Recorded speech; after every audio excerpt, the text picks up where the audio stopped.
County is one of the most fiscally responsible counties out of 92 counties in the state of Indiana.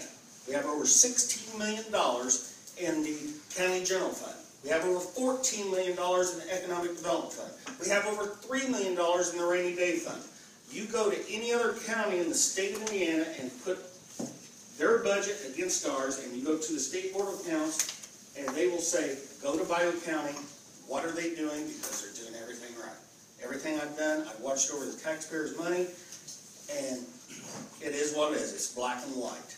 My opponent says change, change, change. Tell me, what do you want to change? Unless he wants to go to another county and try to help them out.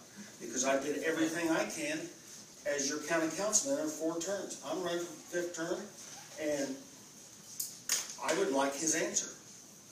But I never got an answer. John Marvel talked earlier about the responsible bidder's